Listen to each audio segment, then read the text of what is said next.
What is up, Wholesale to Million family? Welcome back. I haven't done one of these in a long time, but you're going to love my special guest today.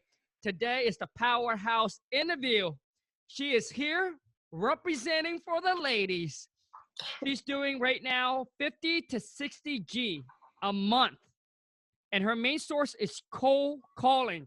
So for those of you who is cold calling is one of your marketing strategies, then you need to listen, take notes, because I'm going to have her drop some bomb.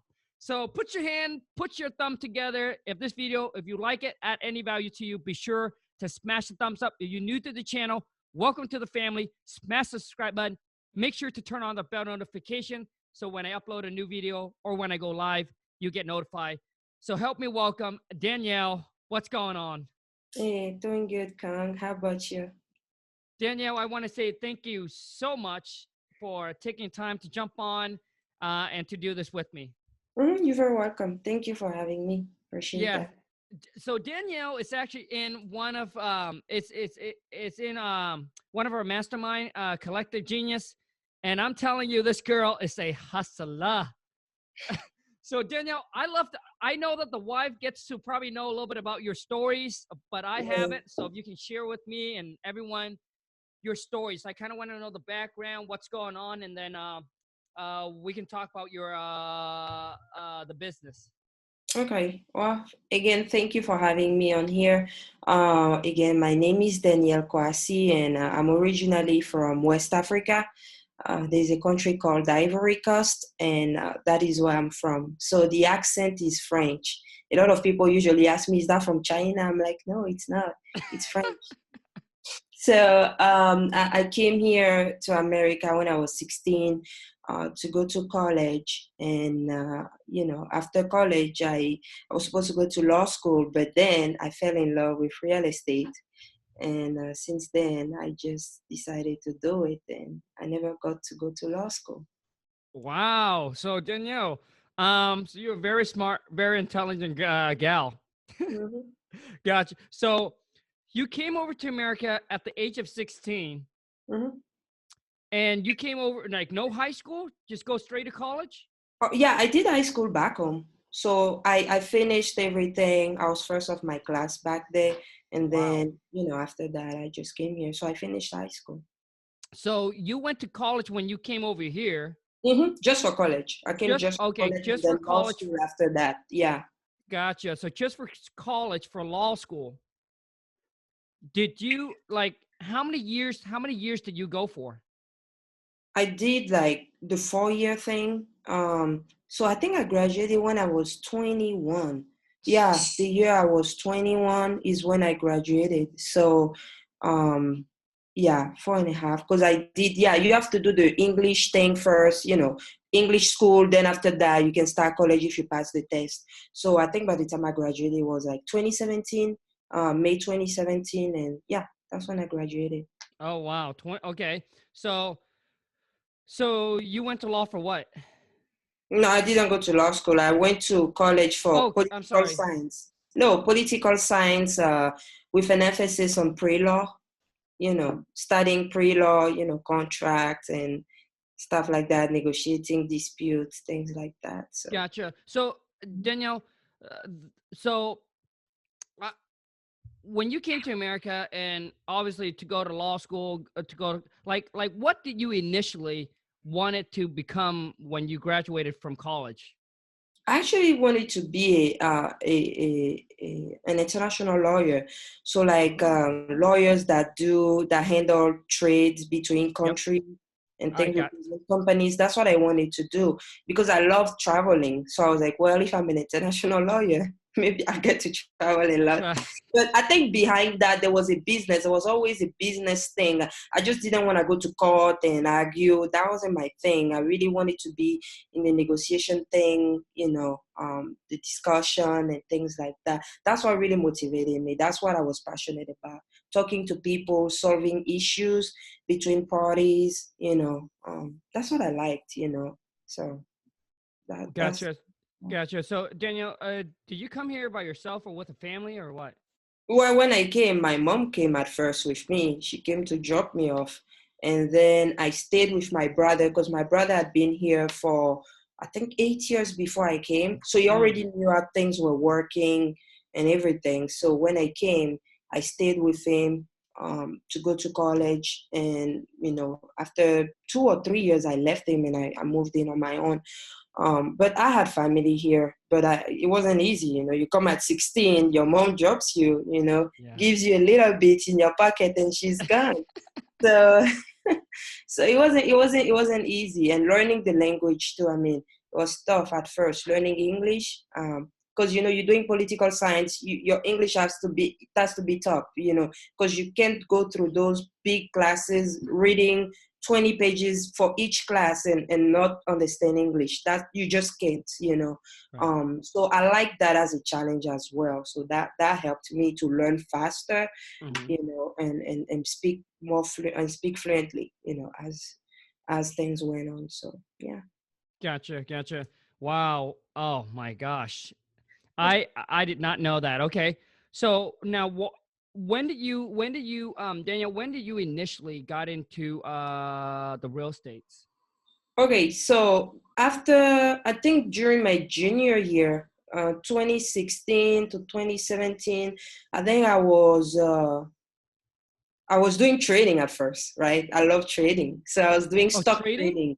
Yeah, currency Oh trading, stock. yeah, okay. I Like was doing that because listen, I wanted to make more money. I don't know, like I was 19 or something, and I was like, listen, you gotta start learning how to make more money. You can rely on daddy to send you money all the time, right? So I wanted something that was gonna make me money, and I did trading. Then I didn't have a mentor, someone to help me doing that. And toward the end of 2017, I learned about wholesaling in November. From November to December, I read a lot of books, listened to a lot of podcasts, like and who? a lot of podcasts. I was listening to Wholesaling Inc. There Okay. was that one. Then which other podcast was there? There was that guy, the Flip Man on YouTube. Yeah. I Okay. don't know Yep. his name, but I like the Ty. Yep. yes, Ty, aka the Flip Man. Yep. the Flip Man, good dude. I like that dude. I Mm-hmm. watched a lot of his videos, and He's a then good dude. yeah, good dude. And there was a local guy here in my market that was doing wholesaling. So I went up to him and I was like, well, can you help me? And we met in November. So from November to December, we were together. Of course, you have to pay. So I used my tuition money to pay the dude, because I couldn't pay my tuition the following semester. So he showed me the contract, how to wholesale. And then on January 6th, I got my first deal. 20, um 2018, 2017 2017. 2017 I got my first deal, but I was still in college at that point. So when I did the first deal, after that I didn't wholesale again till July because I had to finish school. It Ah, was my last year of college. So, they drill you have like a lot of stuff to do, yep. 20-page papers. So I was like, I'm not gonna do it, and it was driving. I was living three hours from where I am right now in Omaha, Nebraska. So I couldn't drive every week doing, 7 hours on the road, although I started doing that, but with college it was tough. So I just let it go for 5 months so I could finish college, and Mm, then after that I started again till December, and I gotcha. did 11. So Gotcha. Well, so Danielle, so I want to know the month that you discover wholesaling. Do you it was remember? November. It was So, November. right. Okay. The end of So November. Yeah, I think it was on November 28th. The guy told me about it. He's like, well, you like real estate, but there's this strategy called wholesaling that 2016, November 2016. yeah, November 2016. It's like there's that strategy that you can do. It's called wholesaling, and he walked me through it. And it was toward the end of November, like November 26, 28, something like that. I Gotcha. remember that because that was it. That was an important day. I drove to come and meet him 3 hours away from where I was. Came to meet him, and we spent like 2 hours talking. You know, and he told me, if you do this thing seriously, it's gonna take all of you. That's what he told me, and it was really honest. It's like, it's gonna take work, but if you are willing to do it, which it seems like you want to do, you can do it. You're gonna be successful at it. And I was like, okay, well, let's just do it, And that So is now, so you hire him on as a mentor. as a mentor. Okay. Yes, I hired him as Now, a mentor. how do you know him? How did I know Sterling? How did I know? I don't even remember how I met him. I think it was online. It was online. He either was on my Facebook doing Facebook ad thing, and then I clicked on him and I learned that he was in Omaha, and then I sent him an email. Yeah, I sent him an email, and then he said, "Let's set up a time." That's how I met him. It wasn't at any. I know right now a lot of people are in meetups. At that time, I didn't even know what was meetups. So Yeah. I think it was on Facebook that I met the dude, and then I sent him I sent him a message, and then he said, "Send me an email to set it up." And then I sent him the email, and that's how. I've never seen him before. How much did you pay for the mentor? The first time, I think it was like 2,500. I think it was 2,500. The guy's cheap. And listen. The guy was cheap, but listen, I was in college, Khang. You're Oh, in college. You work 2 jobs, right?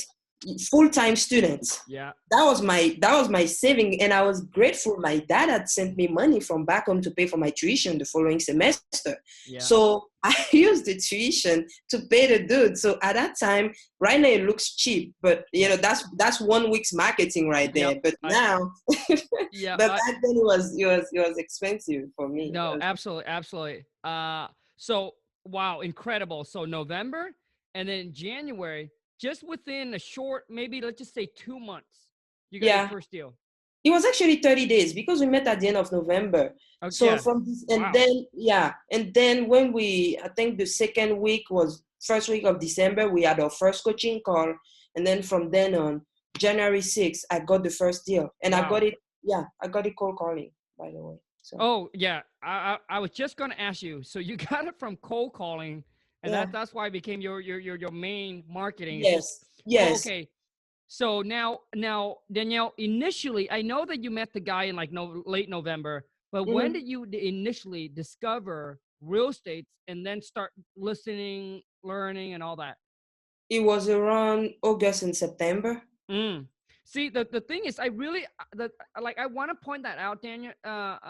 Like I want to point that out because a lot of people, like you mentioned, oh yeah, November, and then boom, in 30 days, Oh, okay. you're Yeah, it earning. didn't happen just like that. Yeah. Okay, So thank you that's what you wanted to point out. I appreciate yes. that. No, it didn't happen like that. I started learning about real estate way, way, way in August. That's when I started reading the books, going to the Mm, library and read the books, right? Like putting stuff in me, watching the videos. And when I took action and I was like, well, this is something I want to do, when I made the decision, it was in November. And mm. yes, yeah. Gotcha. Yeah. So August, September, October was also part of November was kind of learning, listening, Yeah. soaking up information. Yeah. And then late November, you met the guy and then you decided to pull the trigger and do it. Yes, that is Okay. correct. So the thing is, everyone that's listening, I'm not saying that, hey, can you decided, hey, today I'm going to start real estate, and then 30 days later that you can get a deal under contract. Yeah. Yes, the answer, yes, it is possible. But I'm telling you that majority of time it's really rare. Like, people get lucky and buy a lotto ticket and win as well. But I'm just saying that that I want you guys to understand that it takes time. Mm-hmm. That after 30 days you can't get a deal, you cannot give up. You just got to Yeah. keep on going. Yeah. Yeah, that's Now, very true. Like you got to put in yourself first, like because you go through that transformation period. Like because during those few months before that, I was transforming from wanting to be a lawyer to saying no to going to law school and being in real estate. So that battle inside yourself, it's a tough one. It's a tough one. That I have to be honest. You have to conquer yourself and make sure that you really, really want to do it, and then you act on it. And I think when people really decide to do it with their heart and really, really love the thing, it doesn't take time before the fruit materialize. When it's taking long and you're not seeing result, you haven't made a decision. That has been my experience. Because when you make a decision, things start happening for you. That I truly believe. So Now, Danielle, you mentioned that picking between the college and go like that decision is hard. What has helped you, or how did you make your decisions? okay, so my brother is my best friend. Okay, his name is Enoch, and he called me one day and he was like, "Well, you want to go to law school, right? You know it costs money." And I said, "Yeah." He said, "Are you gonna pay for it?" I said, "Well, Daddy is gonna pay for it. Dad got money." Daddy? Yeah, Daddy. I'm Daddy, little girl. You know, Yeah, I'm okay. little girl, so he's gonna pay for it, and I'll go. He said, "Well, what if something happens to Daddy? What are you gonna do there? You're a woman. What are you gonna do? It's not gonna be easy for you." And that conversation that I had with him, it wasn't saying that something's gonna happen to our dad. It was showing me that, listen, anything can happen. You cannot rely on one person or on someone that's out of you, something that's out of you to help you achieve what you want to achieve. And he's like, do you really, really want to go to law school? Why do you even want to go to law school? And I was like, well, that's what Daddy told me. Go to law school, go learn so you can come and manage your assets in Africa, da, da, da. And I was like, that's not really what I want to do. I mean, as I started asking myself those questions, I realized that I didn't really want to be a lawyer, that what I wanted to do was to be in business. But what type of business, I did not know yet, right? So what helped me make the decision was when I really, really learned about real estate, because you have to study the thing. I'm someone, I don't do things unless I study the thing and I'm like, this is something that can make my dream or my vision come true. Can it be a business? Yes. Can it provide me with a good income to take care of myself and my family if possible? Yes. Once those requirements were met, I made the decision, because in my head now there was no blurred thing. Everything was clear. I was like, yes, I don't want to do the law school thing because that's not me. But it took time to come out of it. It was a lot of tears to say no to that dream that I've had since I was a little girl, and say, no, that might not be me. Let me give it a try. Let me give it a try to something else. So it wasn't easy. But once I knew that I love real estate and that's something I could see myself doing, I just made the decision. I'm like, if I fail, so what? Go back to law school. But fortunately, I didn't. Girl, boom, Danielle coming in with the power. See, the thing is, Danielle, I completely agree with you. It's like it's like getting in a car and Mhm. you don't know where the destination is, where you want to go. Guess Yeah. what? You're basically just gonna drive around, Hmm. right? Once you have a destination, like you know exactly where you're going, like you just cut through traffic, like you just cut through and you just go. Yeah, you just go, and you don't have to think Yep. what if, what then, listen, you waking up in the morning is a what if. What if you don't wake up? Mm. Right? What if you don't go to work, or what if the car doesn't start? There's a lot of what ifs in life. So you cannot just look at the what if or just think about the what ifs. You just have to go out there and do it. Just do it. If it works, okay. And I personally don't believe in failures. I don't think when stuff happens and they are not what you want to happen, you say failure. It's not a failure. It's a lesson. Period. If you learn from it, you won't see it as a failure. You'll just get ready for the next thing, because failure it has a very negative energy behind it. So when you say you have to go from failure to failure, why are you going to go from failure to failure? Just go from lessons to lessons. And then that's more positive, because a lesson teaches you something. That's my way of seeing things. Danielle, very, very well said. I love it. So now I want to dive into your first deal real quick here before Mhm. we get into your main business here. Okay. So your first deal. So can you tell? So how much you made off of your first deal? On that first deal, it's so funny. I made 2,500. It was a subject to contract that I Oh, wholesaled. So I structured the subject to contract for a local flipper, and he was like, "Well, I'm gonna help you out. Just give you this for assigning it to me, and then as you bring me more deals, we're gonna start sharing." And more deals happen after that. But it was like a lady that I met, that I didn't meet. I called off of Zillow. Back then, Zillow was still, there wasn't a lot of people cold calling Zillow for sell mm, by owners.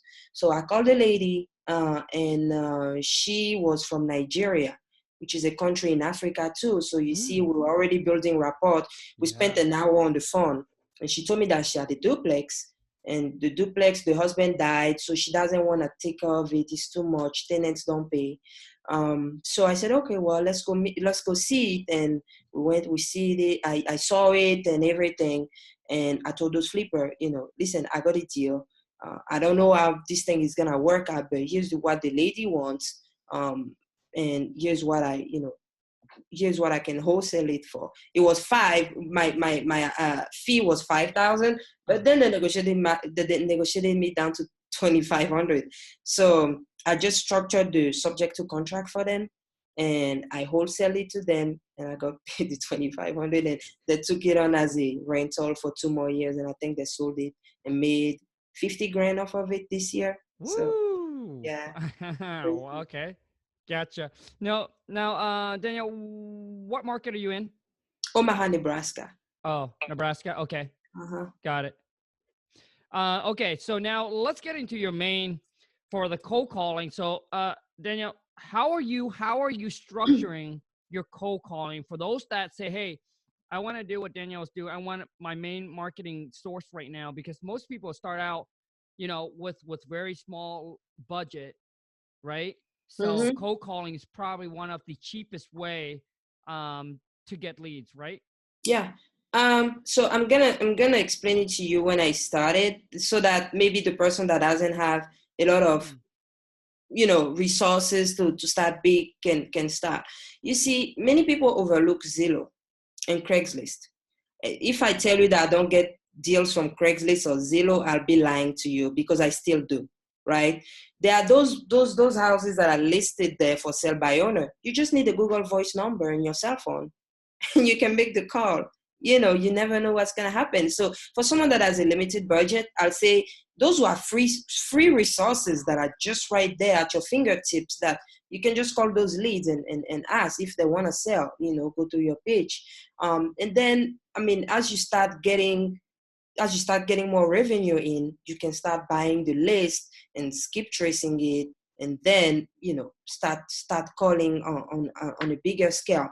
But again, even there, you have to also be a bit careful, because there are some laws and regulations that are in place. So you make sure that you consult with a real estate attorney to tell you about those laws, that you should not use an automatic dialer to make your calls. So there are a lot of things in there. But I think to start with, you just need your cell phone and go through, even if it's not a big list. Like, let's say it's a pre-foreclosure list, and your county is not big. Maybe you receive 200 numbers from 200 leads for pre-foreclosure in your county, from your county.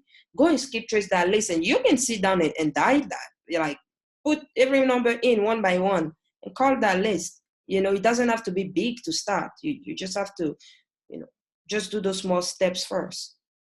Gotcha. Does that answer your question? Yeah. Oh, yeah. Right now, what can someone do when they start? Yep, absolutely. So, Okay. Danielle, so you're saying when you first started, you were cold calling Craigslist and Zillow. Yeah. How many hours? How many hours were you doing a day cold calling? Okay, so I'll start at 9:30, and I'll be cold calling till 7. But of course, I'll take lunch break. 9:30 a.m.? Yeah, 9:30 a.m. 7 p.m.? Yeah. All day long, I was on it. And sometimes if I had an appointment, if I had appointments in the morning, then I'll start calling from maybe 2 to like 7:30 or 8, push it a little bit. But that all day long I was calling. I didn't have an office at the time, so I'll go to the local library, sit there with my laptop, free internet, and then and dial. Yeah, Wow. That's what. So you're cold calling at least 8 hours a day. Mm-hmm. For those of you who never cold call before, I'm telling you, it's tough.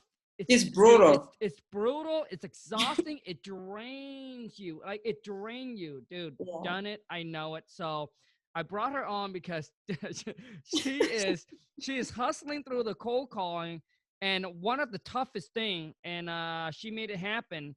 It's insane. Now, Danielle, how long? So at least 8 hours a day. Mm-hmm. were you doing 7 days a week?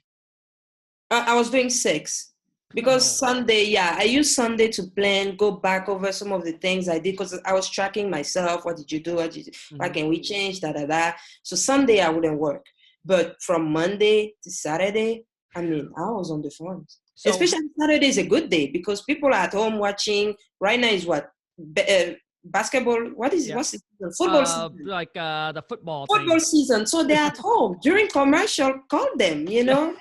Bother them. You want to sell your home? Yeah. Instead of them watching the Super Bowl commercial, whatever it is, they're gonna watch it. They're gonna be listening to you. Yeah, listening to you, and that's when they give you more information because they're like, yes, we just replaced the HVAC. Yes, they're open to talking to you during this time. So gotcha. Yeah. So those of you ask me, what is a good time to cold call? Well, Danielle started at 9:30 a.m. and she doesn't end until like 7 p.m. So anytime in between, you just call. When people ask me what time is what time is good to cold call, dude, just hit the phone.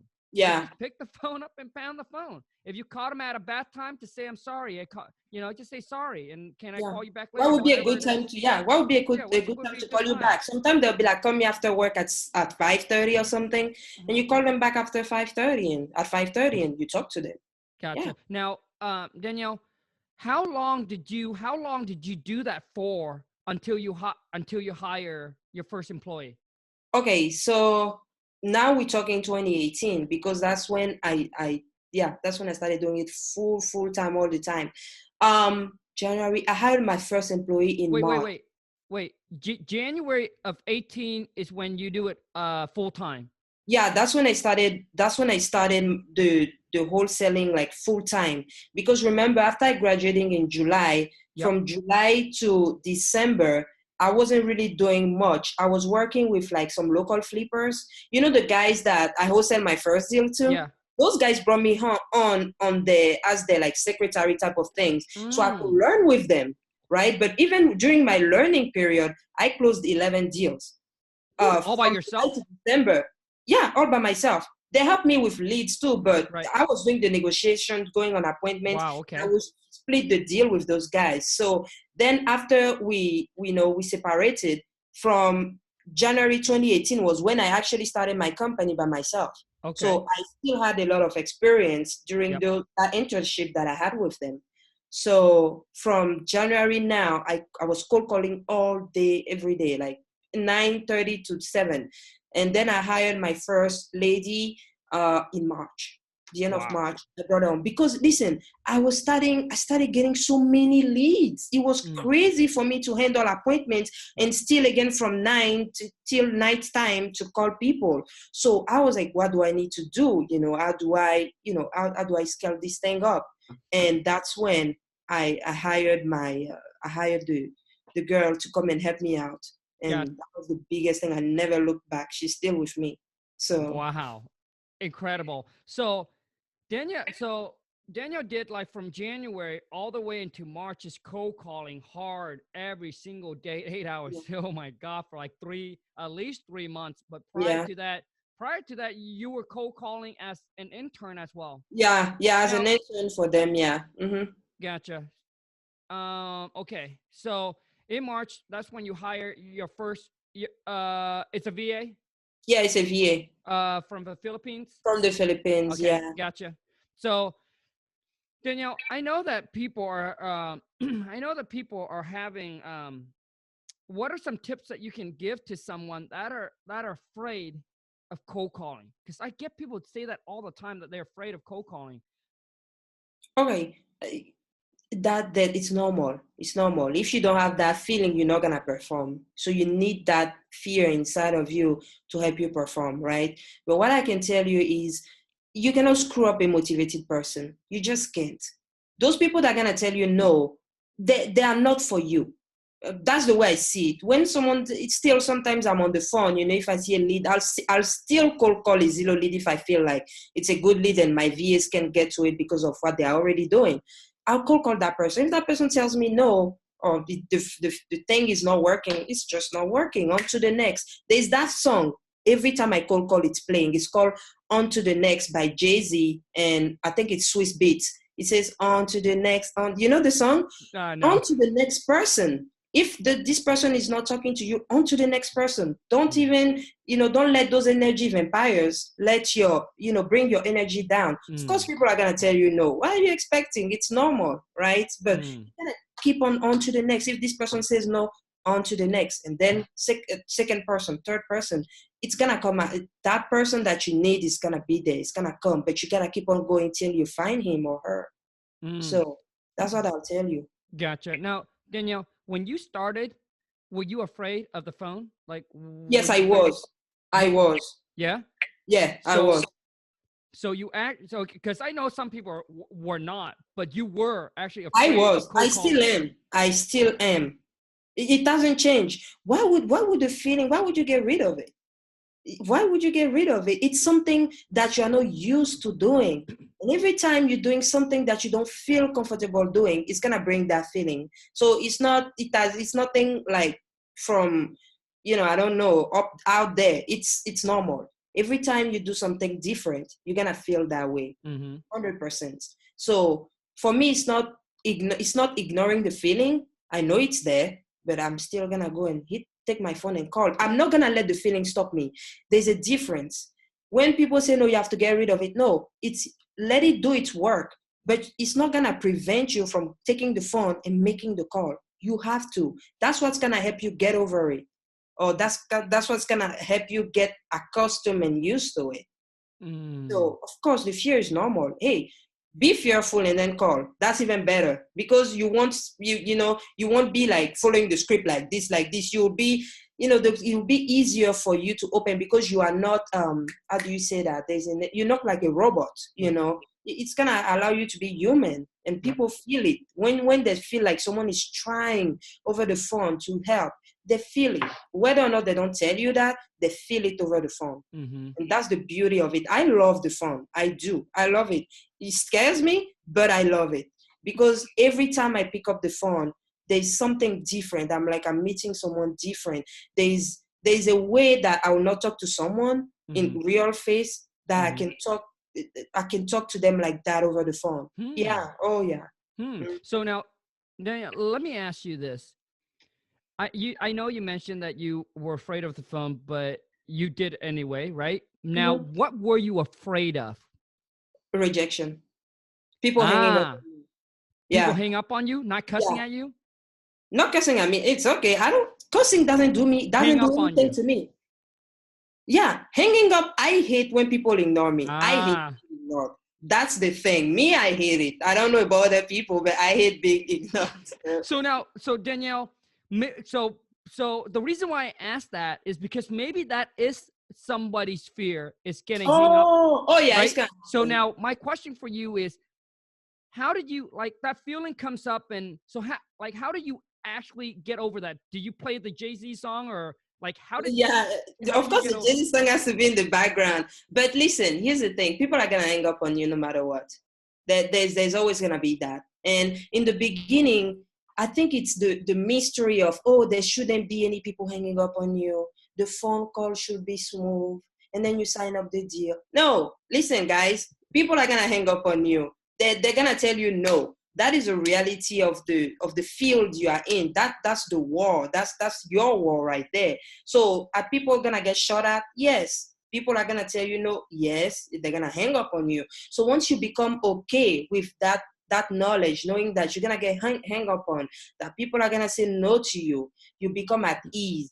Okay. This song helps too. Yes. So whatever Danielle just, like, you just got to understand that everybody that calls call, I don't care how good they are. Oh yeah. Okay. They get hung up on. They get hung up on. They get cussed at. They get yelled at. They get screamed at. Oh it's yeah. part of the business. It's normal. You just got to understand, it's not personal. It's not you that they hang up on. It's not you that they cuss at. It's just, it's just they are not your client, right? Yeah. They are not the seller that you want to talk to. They don't need your help. So you just gotta, you just need to understand that everybody have been through it. Yeah, even my cold callers as well. Even my cold callers still to these days, they are telling me, like, when we do a training in the morning, People are hanging up on us. People are telling us no, Danielle. I'm like, it's normal. Yeah. It's normal. It's gonna happen, right? It's nothing. It's nothing different. It's just the nature of the business. Mm. That is what it. That's what it is. So you have to become okay with it and push through. So Right. Right. Now, Danielle, are you just in one market, or are you in different market, or what? so I'm hitting Omaha, Lincoln, and Council Bluffs. They are all in like it's like Your it's state? around me. I can drive there. I can even walk there. So Gotcha. yeah, Because you go out on every appointment, right? yes, I still do. So it's like 50-50, right? Some appointments I'll go out to. Some are locked up over the phone. Like we got some deals, like two of the deals that we got this week were locked up over the phone. So it's like sometimes it depends. Some people are like, yeah, but you gotta come and look. And if it's an old lady, I'm not gonna try to lock her up over the phone. I don't feel good doing that. So I'll go out and meet the lady, or I'll send my disposition girl down there to meet the lady or something. But we don't go out there. Gotcha. Okay. So now, Danielle, let's talk about your business structure right now. So how many Mhm. cold? So is your main source just cold calling? Yes, that's the main source. Just cold calling. Okay. And Mhm. what list are you targeting?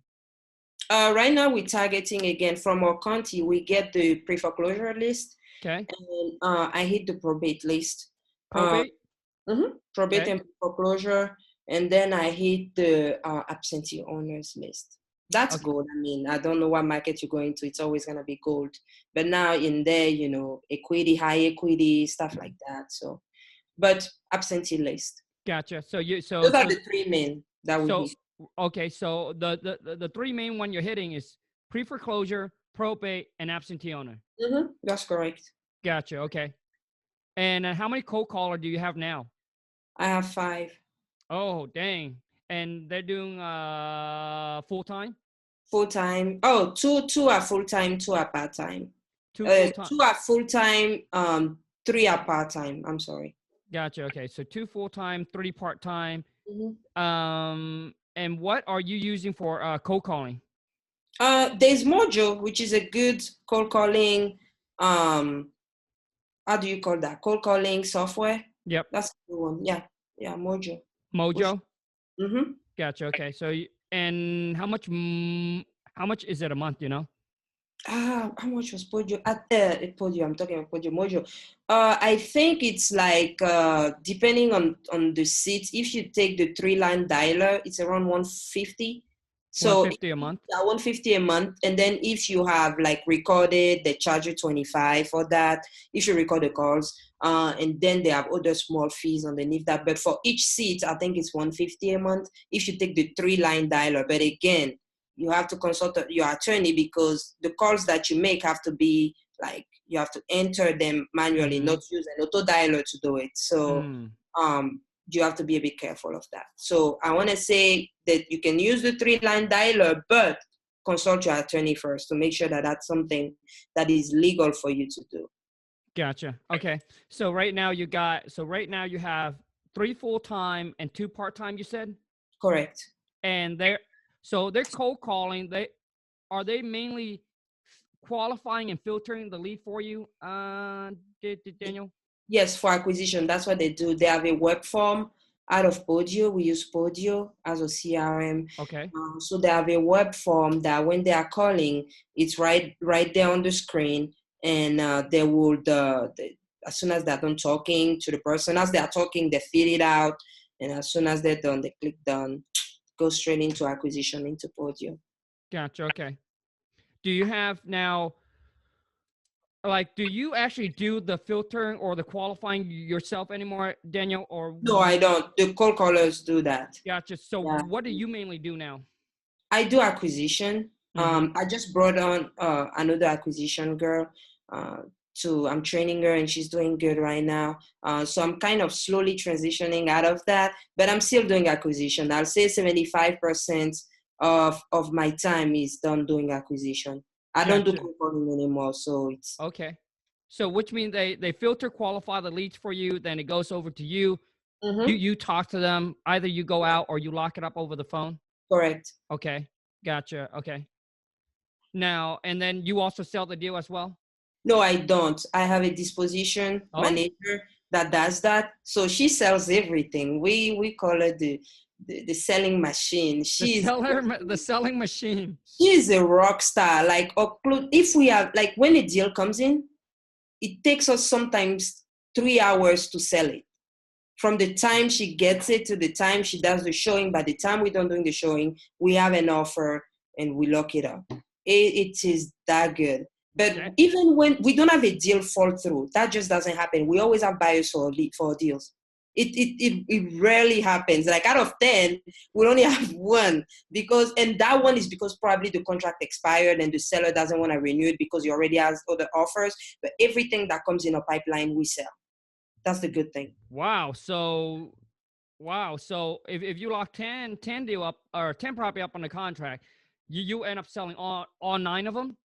Yeah, we'll end up selling all 9 of them. Yeah. Wow. So maybe one or so falls through. Yeah. Wow. That is a really, really high ratio. Good for Yeah, you. she's good. I mean, I had some realty company in town trying to steal her from me, but you So know. yeah. So the thing is, Danielle, like, does she? So how do you guys market your deal? Okay, we market it off of Facebook. Facebook All of it, Marketplace? yes. Yeah, That, marketplace. Yeah, that's it. marketplace. Yeah, and other groups.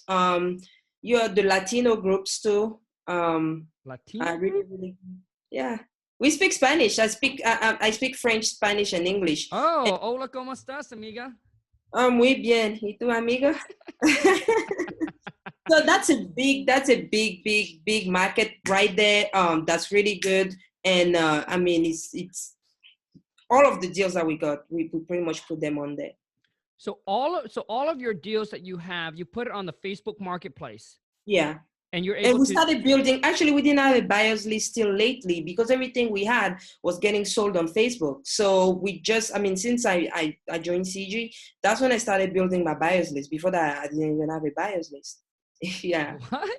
So, yeah. Wow. Because So everything that came in, we'll sell it. So we were like, what's the point of building a yeah, list if what we put out there sells? But then, now you start talking about increasing your margins and right. building rapport. So that's when this comes handy. So yeah. Gotcha. Okay. So before that, that's okay. So before that, you get your deals. You just put it on the Facebook Marketplace. Do you put the do you put the property address and Yes, everything we like do. that? We do. We Okay. do. Yeah. In some rare instances we want, like sometimes we know if this the seller is like, well, I see some people putting properties on the on Facebook, do you guys do that? And if we we'll tell them Mm. yes, we might do that, but in that case we won't put the property address on the Mm. market. We'll just put the pictures and not the front door and stuff like that. So, but most of the time we will. I see. We will. Okay. Gotcha. Yeah, because I know that a lot of people is afraid that, hey, well, if I put it on there, what if the seller sees it? Yada yada. It's Have you ever fine. had that? We've had that happen. And when people listen, you have to be upfront. First of all, that starts when you're negotiating the contract. You have to tell them, I intend to either resell it for a profit. So I might put it out there, for my contractors or my investors, buyers. And you have to be, are you okay with that? You ask them, would you have a problem with that? With me putting it out there for other people to look at, to see and make an offer on? If they tell, most of the time the fear is inside, they'll tell you, what do you mean by that? Well, we have different websites on which we post our properties, and sometimes we are lucky. We get people who want to buy it from us. Would you have a problem with that? Then they'll ask you, well, but am I still, are you still gonna pay me what you're supposed to pay me? Yes, you good. Whatever we agreed upon is still gonna be what we agreed upon. Nothing is gonna change. But I might resell it for a profit. Be open like that, and people will be like, okay. And if they say no, then that's it. Right there, that it's gonna be a pain if you put it on the market and they catch you. But we haven't had a problem with that since we started doing it. I never had like a deal fall through because it was on Facebook or somewhere.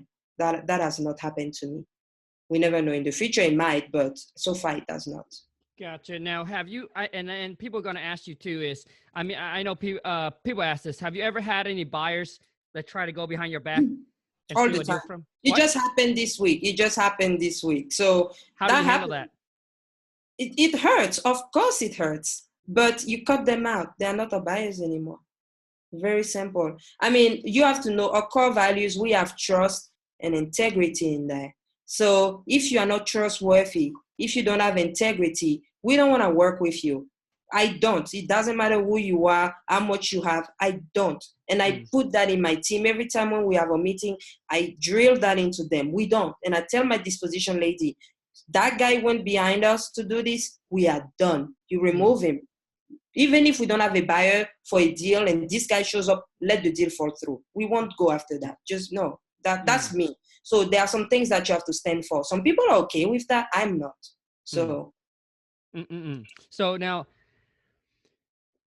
so have you ever had a buyer? I know there's there's good people, there's bad people. And I know some people are so afraid that it's their only buyer, but they're so afraid to lose the deal because they're afraid that the buyer goes behind their back, that they end up not setting the showing or whatever the case may be. So Danielle, so have you ever had a buyer that actually stole the deal, went behind your back and actually stole the deal like from you? After, like, before I locked it up or after I locked it up?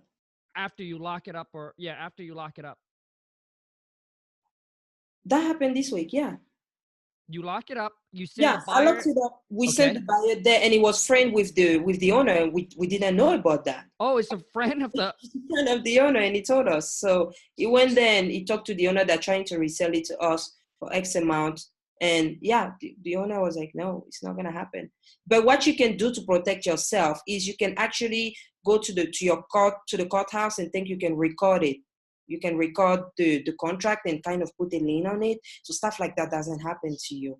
So, we are also learning. That shows that we're still learning because I didn't know stuff like that till now, that we can go and record all of our contracts. And if there's anything that happens, we can still get paid. So that happened. Yeah. So, okay. So Danielle, you lock a property under contract. Yeah. The buyer went out there and the seller happens to be a friend. Now, when you send a buyer out to do the showing, are you there or one of do you usually have somebody there? The property was vacant. The property was vacant. In this case, they didn't see the buyer face to face, but when they got there, they're like, oh, this is, and they look up the property to see the name and the address and all that. So when he went, he's like, yeah, this is the guy that owns a lot of properties in this area. I know him. Then they went to him. Yeah. And the owner was honest and he told us that. The seller? Yeah. Gotcha. Okay. The buyer obviously didn't tell you. No, they told us that, no, we're not interested. No, it's not going to work. Yeah. That's what they'll tell you, right? Of course. It's not going to work. The numbers don't work. Yeah. So, gotcha. And then the buyer went to the seller and then end up locking the deal up with the seller and. Yeah. Oh, wow. Wow. Okay. Stuff like that. I mean, it's part of the game too. Yep. It's the same, like people are gonna hang up on you. You're gonna have some deals that are gonna be like that, right? But does that bring you down? No. And we also had some situation where the owner was living in the property and some of our buyers tried to go behind us and do a contract with the seller, and the seller was like, no, I trust Danielle and her team. I'm not gonna do that today, no matter how much more you're offering us. So, it depends on the contact, on the rapport that you build with the sellers too, Makes so sense. That's not the norm for us to have people go behind us. But this one, I mean, what do you want to do with it? Just let it go. Yep, I agree. And what were you guys supposed to make on that deal? On that one, it was 10 grand. Oh, man. Yeah. Gotcha. That was pretty. So now, Danielle, so if the property's not vacant and the seller lives there or it's rented, do you usually go to do the showing or you have someone? My disposition manager is always there. We don't just send buyers to go by themselves. It does not happen. Unless we tell them, go drive through, and if you're go drive around, and if you're interested, let us know. Like if it's in another city, like an hour from where we live, you can tell them, go drive around, and if you're interested, here's the day and time of showing, come back. But usually we won't send the buyer there by himself. No, I don't do that. Maybe for other people it works, but no, we don't do that. Even if the property is vacant, we always have someone there. because you never know if the seller is gonna decide to come and fix the AC that day and Yeah. to do the boxing. So you always have someone there. Gotcha. Gotcha. Okay. Well, the thing is, I want to add a little bit to this. Listen, everybody do their business a little bit different, Mm-hmm. but I just want to make sure those of you that are listening, that's the way that Danielle is doing it, where she has someone to be there, that's exactly the ideal situation that you want. You want to make sure that you have someone there to facilitate the showing, making sure that the buyer's not doing any kind of funny business, go behind your back and talking to the Mm-hmm. seller. But here is the thing. If a buyer, if their intention is to steal the deal, they are gonna, like, there's nothing that you can do. Yeah. Like if they have bad intention like that, like there's nothing you can do. So you get on the phone, you qualify your buyers, you talk to your buyers, and I don't want this to hold some of you back, because some of you might be doing it virtually. So you Mm-hmm. might be in another market where you can't be there. You haven't built up a team yet.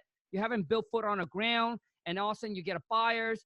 I'm telling you this because I've done it. All right, throughout I've like this October will be it'll be 9 years that we'll be in real estate. I have, like, up to today, I'm fortunate enough to not have any buyers go behind our back, as I know of. There is one occasion where this buyer did. Um, he went through an agent, and the agents, he drove off, and then he came back. The seller happens to told us, but we built a good rapport with the seller.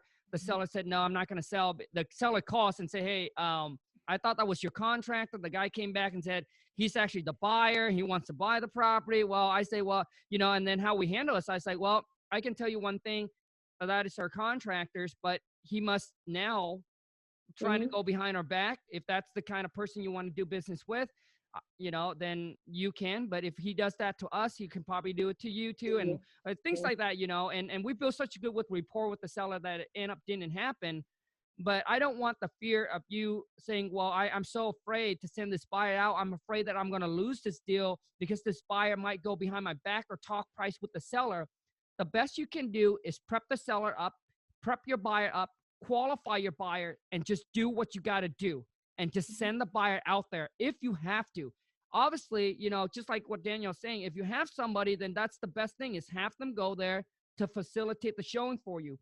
But I don't want you to have the fear because you don't have anybody. You got a deal, you got an interest buyer, and you're so afraid. I'm saying this because it happens to me. You're so afraid to send the buyer out there because you're afraid that they go behind your back, talk to the seller about the price, and then you end up losing the deals, and then you end up not sending that buyer out there. Okay? Yeah. Just prep the seller up and say, hey, my contract is going to be there. They're just going to walk through and inspect the property for all the repairs. Talk Mm-hmm. to the buyer and say, hey, you're there on behalf of our company as a contractor to do the inspection on the property. Please be professionals and don't discuss any pricing with the seller. That's between us. Mm-hmm. We're in this to build business for long term. We don't want this to be a one-time thing, and we trust you. Unfortunately, right now, our guy is sick. You just say that. Don't say that we don't have anybody. Just say, hey, we trust you, right?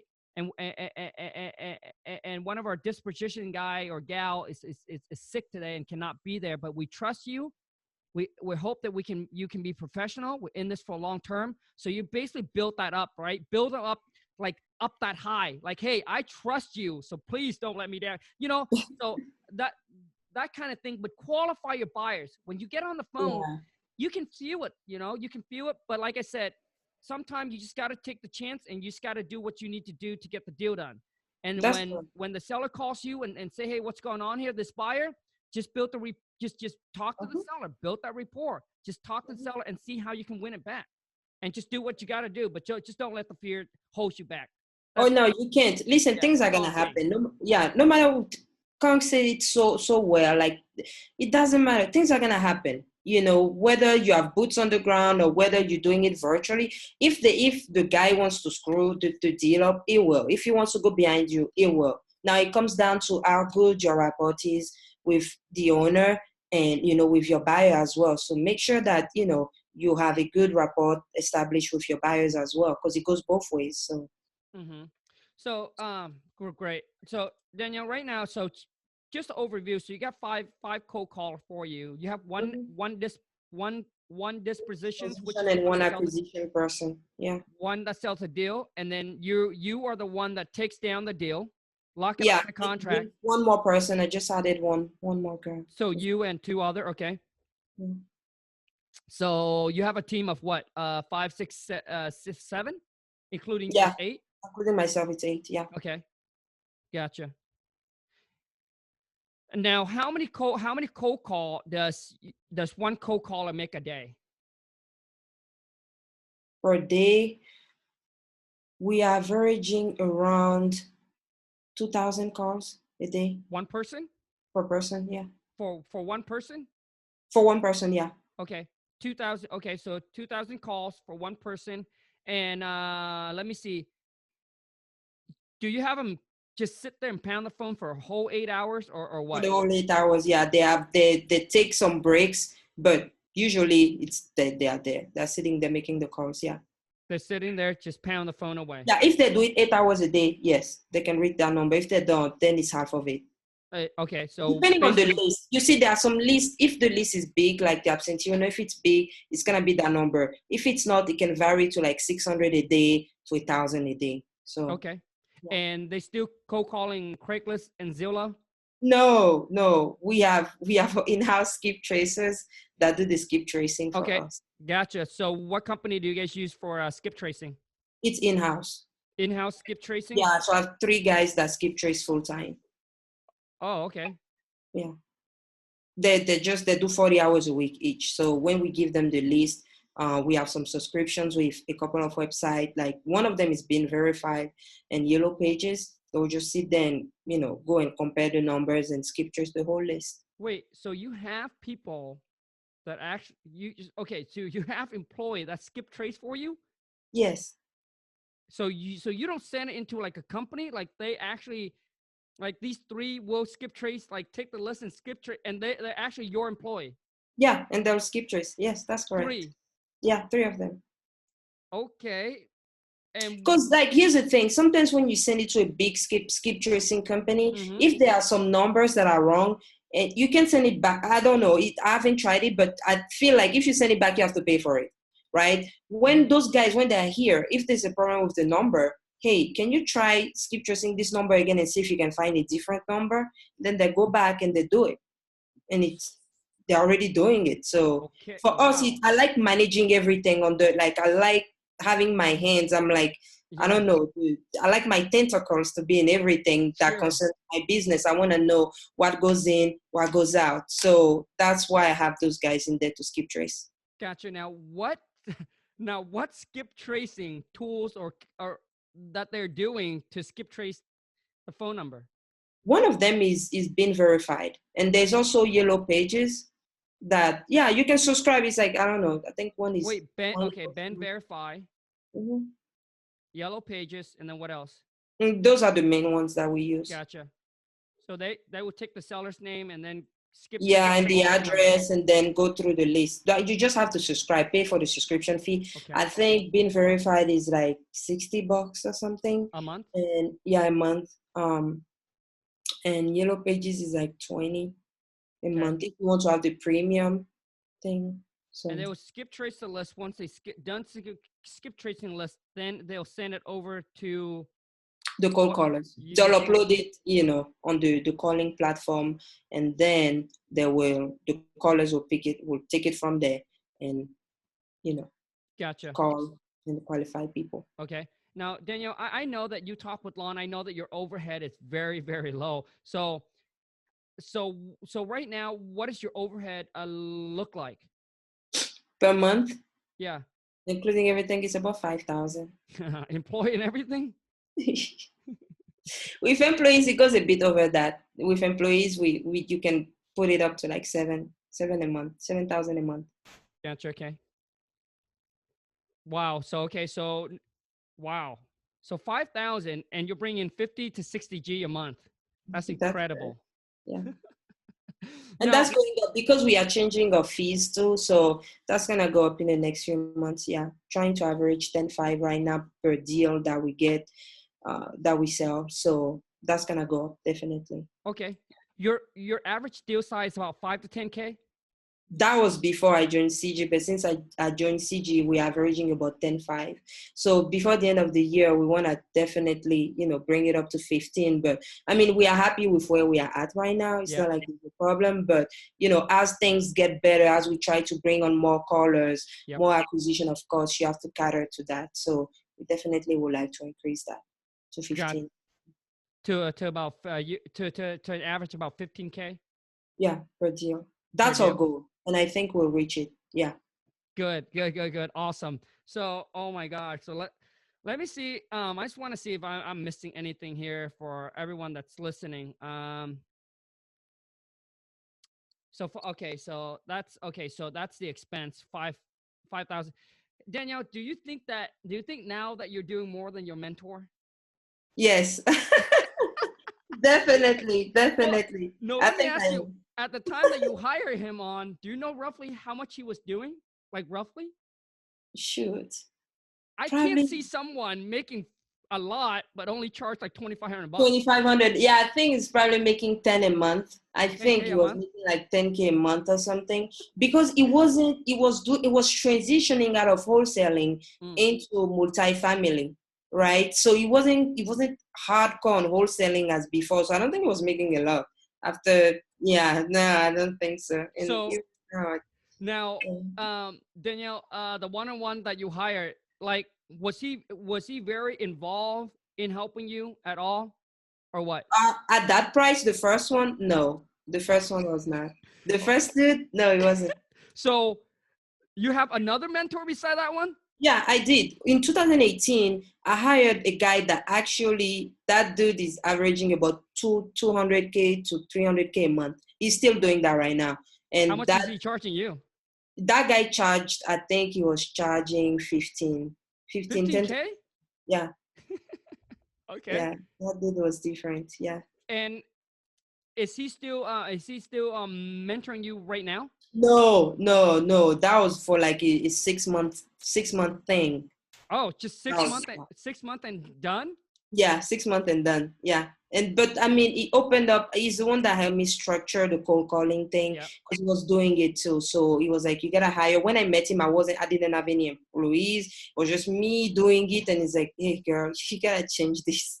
You got to bring some more people on here. And he helped me with that, structuring, hiring, making sure I was getting the right people, helping me change my system, build reports with title companies, stuff like that. So that one was way more hands-on. It was hands-on than the first, for sure. I mean, you pay what you get. You get what you pay for. Right. You pay 2,500. You're gonna get 2,500 service, which is teaching you what the book can teach you. So, absolutely agree. So, see, the thing is, I think when it comes to education, people ask for this. Like, I gotta straighten this out. When it comes to education, people ask for a discount. For example, they buy one of my package and they say, Khang, can I get like a 10%, 15%, 20% discount? Listen, off of $500, a 10%, a 15% is not going to change your life or your business. The question should be, Khang, is the value going to be there? Like when it comes to education, it shouldn't be a discount, but it should be, is the value going to be there? And if you trust the person, if you know the value is going to be there, I promise you, you're basic when you ask for 15% discount, dude, you save yourself $50, $60. That's not going to change your life or your business. The question should be, if I pay, will the value be there? That's it. Like, do you want to save $50, or do you want the value? Like when it comes to the education, it's you got to base on, it's not about what you're saving. It's, will the value be there, right? And will that person, or whoever it is, the course or the package or the mentorship that you're getting, will the value be there, and will they deliver? That's it. 100%. Yeah, that's so true. I mean, if I knew a guy like Khang, maybe in the beginning, might have been different, because you want people who are doing it. Like, you want people who are doing it that are getting results. And if they're getting result and you just follow their footsteps, don't try to go cheap on stuff. Like if there is a discount, then if he gives it to you, then that's good. But if you know that you're gonna get the value out of it, because mostly if you get a good mentor, that I can attest, if you get a good mentor, or if you're in a good environment with people, the membership or whatever you have to pay will pay for itself. If the person is good, or if the group is good, it has to pay for itself. That's the first sign. And it doesn't take years before that happens. It has to happen within the following weeks after you joined up with the group, or after you meet the person. It has to be like this. It has to start coming, or else you're not doing, something is not right. The result has to show. So I think that's how you can know whether you are with the right person or the wrong person. Agree. So the thing is, Danielle, I know that that's me wife, though. That's me. I would like to add that that's me. Those are my requirements. So yeah, absolutely. I know that the wife been chatting with you, and she really likes you, and I she love said, your wife. She's amazing. she said She that you're is killing it. amazing. Now, Danielle, answer me this, because I know that before, I don't know if you locked you up before under contract virtually or not, but could you share with me how's the King Kong script does it help your business at all? Khang, your script is amazing. It's amazing. I mean, it's amazing. That's what we use for acquisition now.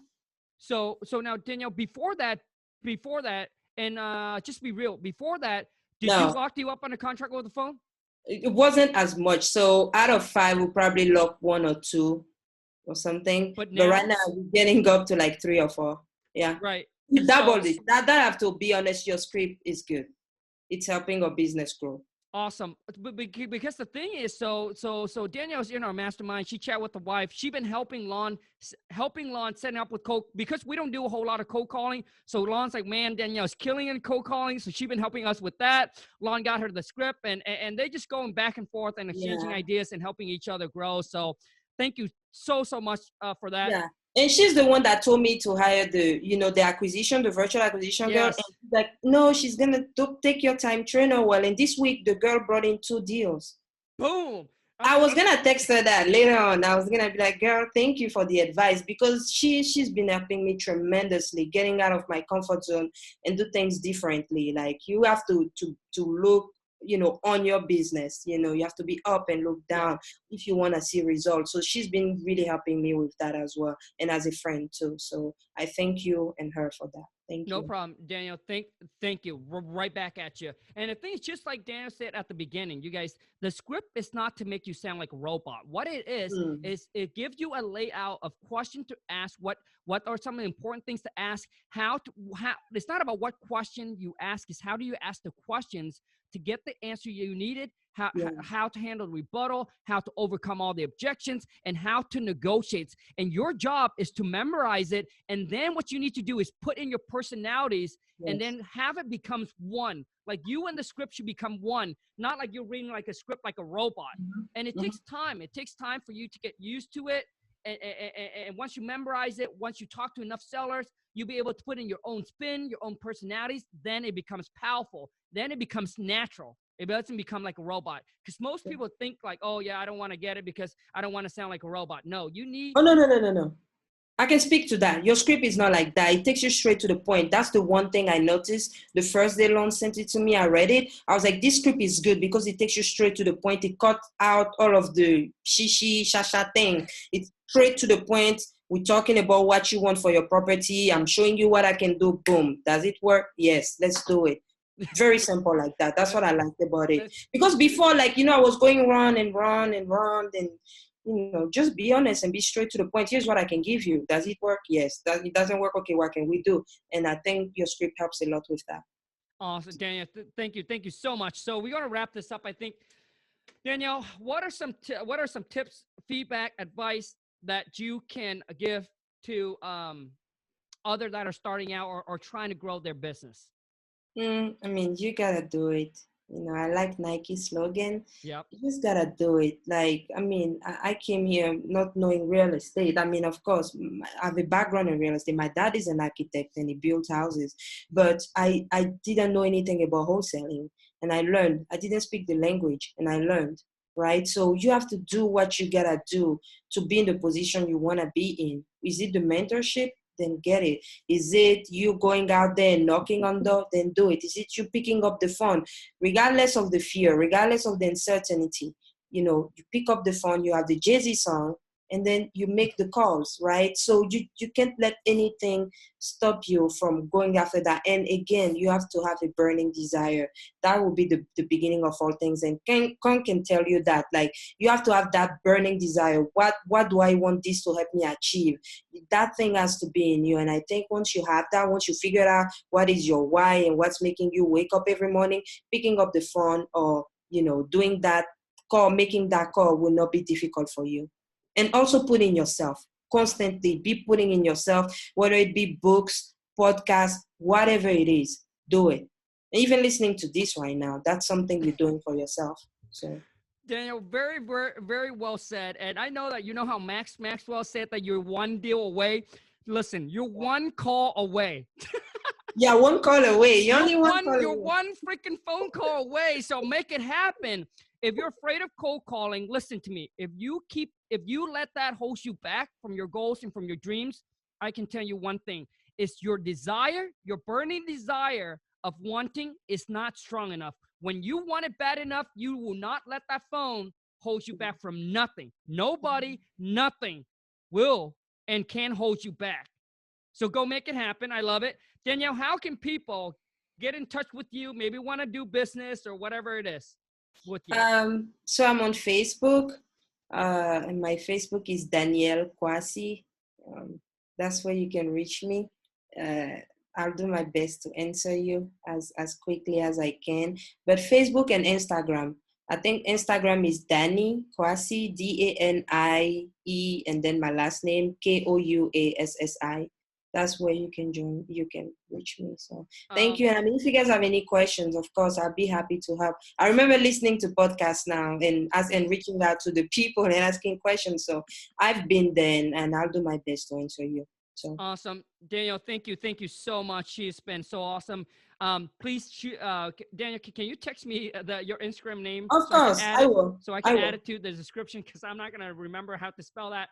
Anyways, you guys, thank you so much for listening. I really appreciate it. For those of you who are having trouble talking to the seller, negotiating with the seller, you want to convert more leads into deals, lock more property up in contract, have that confidence to get on the phone, check out my King Kong seller script package. The link is in the descriptions. I'll show you how to talk, how to negotiate, overcome all the objections, all the rebuttal, gain that confidence so you can actually get on the phone, lock somebody up in contract, and make that money.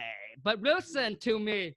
Only if you're ready and committed to succeed in this business, because the script is not magic. You cannot talk to one person, two person, three person, and expect to get results. The script is to give you the confidence, the outline of how I talk, how I negotiate, how I lock the open contract, but you must put in the work. Some of you forgot about the work. It takes work to make your dreams come true. Dreams Oh yeah. don't work unless you do, baby. Oh yeah. Danielle, thank you so much. I hope you guys get a lot of value out of this. And if you do, please show my guest some love. Danielle, smash the thumbs up. Comment below if you also one of the girls or ladies that are listening to this. Show Danielle some love. Girl power. Let's rock and roll. And if you're new to the channel, boom, smash the subscribe button. Turn on the bell notification so you get notified when I upload a new video. You guys, thank you so much for listening. Danielle, thank you so much. Thank And you, I'll see Khang, you for guys having me. next time. Appreciate that. Yep, ciao.